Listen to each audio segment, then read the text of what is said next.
Zelite, thank you for your love and support. I appreciate you. Oh, Mali has just raised nearly $900 million directly from its own gold sector to build roads, water system, and power grid across the country. And the most important part of this news, not a single dollar of this money comes from the World Bank, the IMF, or foreign loans. It is pure domestic revenue and by forcing foreign mining companies to pay their fair share under Mali's newly reformed mining laws. If you want to understand how a country long labeled as one of the most poorest in the world managed to unlock nearly $1 billion of its own wealth practically overnight, you have to look at how Mali got to this point from the very beginning. For decades, the global financial system told a very specific story about West Africa. Media outlets and economic reports repeatedly labeled Mali as poor. But if you look beneath the soil of Mali, that story immediately falls apart. Mali sits on top of massive world-class gold reserves. It is one of the largest gold producers on the African continent, with millions of ounces extracted from its ground every single year. So how did a nation blessed with endless natural wealth end up struggling for basic funding? The answer lies in the old system. For decades, foreign multinational mining corporations operated inside Mali under extremely favorable terms. The old mining codes were written to favor foreign investors over the host nation. Mining companies enjoy massive tax exemptions, royalty fees, and long-term stability agreements that effectively froze local laws. Billions of dollars in gold were mined and shipped out of the country every single year, making foreign stakeholders wealthier, while the Malian state received only a tiny fraction of its own natural resource wealth. To make matters worse, Mali has spent over a decade fighting a severe security crisis. Insurgents and extremist groups expanded across northern and central regions. The state was forced to spend a huge portion of its national budget on defense and counter-terrorism just to preserve its sovereignty. From words to action, the government of Mali places great importance on a commitment it has made, which is the establishment of the Fund for Energy, Water and Transport Infrastructure in the mining sector. At the Finance Hotel, the committee in charge of this fund met for its very first session, an important step in realizing a presidential vision, which is to make the mining sector a tool for investment and socio-economic transformation. In accordance with the provisions of Article 98 of Law Number 2023-04 of August 29, 2023, I quote, "The fund is financed by holders of large mine exploitation permits, small mines, beneficiaries of industrial exploitation authorizations for substances, quarries up to 1% of the quarterly turnover, and 10% of the ad valorem tax royalty for the first 5 years from the date of first production. The rate of 1% of the turnover is increased to 2.5% after the first 5 years. The resources thus mobilized are exclusively intended for the financing of energy production infrastructures, hydraulic works, and transport infrastructures in accordance with the objectives assigned to the fund by the Mining Code and its implementing texts." The shared will is further translated into action, a conviction that can be summarized as follows: mineral resources must benefit millions first. Today, the observation goes beyond the statement. Everything we were saying about the mining sector, which will be the engine of our economic development, is being proven true. And so this policy will continue, and the other funds will also be operationalized, and together, as they say, I think all these funds will contribute, along with other mining revenues drawn, for example, from the dividends the state receives, taxes and duties. So all these revenues will contribute to the development of our country. Our country has embarked on a vast project of building road and river infrastructures with the objective of facilitating mobility and contributing to opening up isolated areas. The establishment of these funds is therefore seen as an opportunity, hence the enthusiasm of the department in charge of transportation.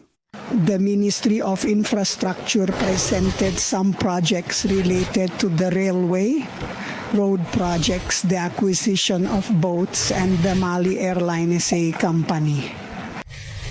which is more than a necessity today. So we thank the highest authorities for instituting these funds that allow us to achieve the objectives, improving mobility, developing the multimodal system in relation to transport, and concerning the diversification of the country's supply routes. A country also committed to the construction of energy and hydraulic infrastructures. Already a clear improvement is observed today in the supply of energy and water, two vital sectors. If we take hydraulic infrastructures, by improving these resources, particularly in terms of water, we contribute qualitatively to the improvement of agriculture, health, the environment, and also the means of production that we will implement for economic development, not only locally, regionally, but also nationally. Who also speaks of energy, as you well know, is not only about contributing to the well-being of households, but also enabling our industrial fabric to sustain, produce, create added value, and meet the well-being of our compatriots. The well-being of our compatriots is no longer just a slogan. Proof of this is that, thanks to the Local Development Fund, more than 18 billion CFA francs have been made available to communities, and the new fund for infrastructure will consolidate this important achievement. Everything related to energy today, you know how resilient our people have been regarding everything we wanted to do with energy management, and it will allow us to have some autonomy and to have infrastructure in terms of dams and power plants and everything. So this fund has a direct impact on the Malian population. Malian population at the center of gravity of public authorities is the establishment of this fund, and already we can be pleased with the results obtained. From January 1st, 2025 to June 30th, 2026, the revenues collected under the contributions of the Fund for the Realization of Energy, Hydraulic and Transport Infrastructures amount to 109,142,000,000 CFA francs, of which 57,751,000,000 for the year 2025 and 51,391,000,000 CFA francs for the first half of 2026. These performances reflect the relevance of the reforms undertaken and demonstrate the fund's ability to generate substantial resources to support the realization of the state's priority investments. The state thus continues its desire to build a more dynamic, competitive and profitable mining sector to realize major development projects for a single purpose, the happiness of Malians. When the government spends every available dollar on basic military operations, public infrastructure gets neglected. For years, rural communities across Mali lived without reliable access to clean drinking water. Electricity grids remained confined mainly to the capital city of Bamako, leaving vast regions in complete darkness after sunset.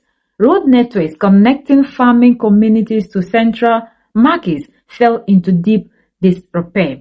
Ironically, these isolated and developed regions became fertile ground for insurgent groups to operate, because where state infrastructure is absent, security vacuum naturally forms. The standard advice from foreign institutions was always the same: take on international loans. But borrowing creates a trap of debt, where future natural revenue goes towards paying interest instead of building the nation.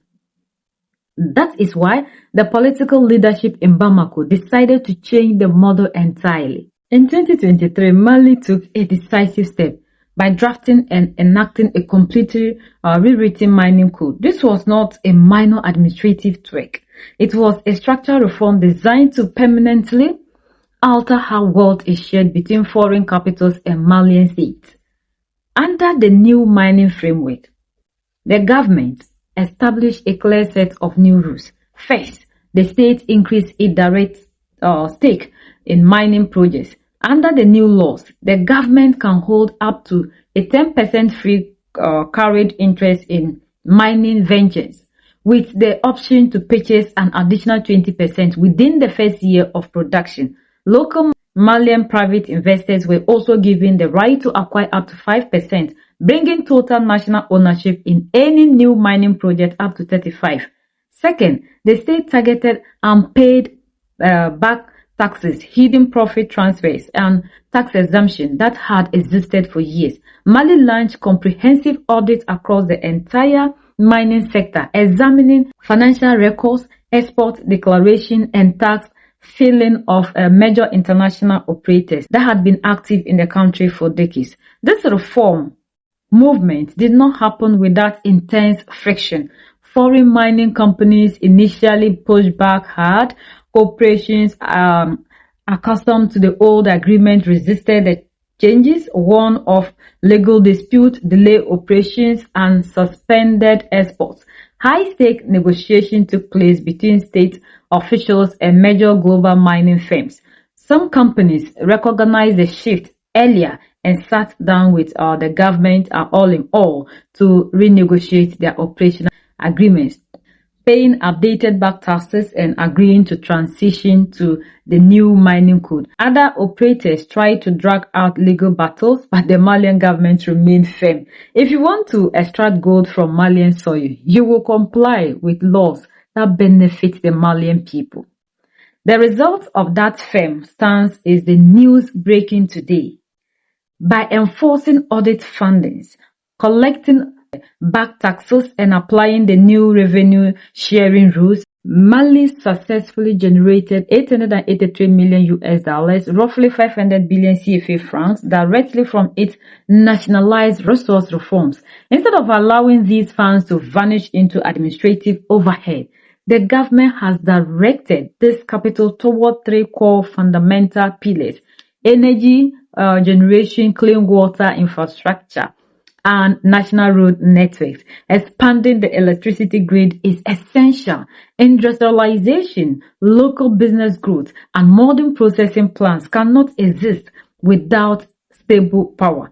By investing heavily in energy distribution, Mali lays the foundation for domestic manufacturing. Mining resources can eventually be processed locally rather than exported completely raw. Investing in rural water projects directly addresses long-standing public health and agriculture challenges. Reliable water access stabilizes rural communities, improves public health, and supports local farming. Rebuilding national transport and then the road infrastructure physically connects the nations. Hope that our brothers and sisters in the democratic elected will wake up so we can all fight for the continent. We are the only ones that can set ourselves free. United we stand, divided we fall, and united we keep standing forever and ever. The greatest enemy of the African is mental slavery. So let's decolonize ourselves from mental slavery. Let's keep sharing to educate our brothers and sisters. Together we'll make Africa great for ourselves and the next generations that are going to come. So that's the latest around the world in Africa, West Africa, and in Mali.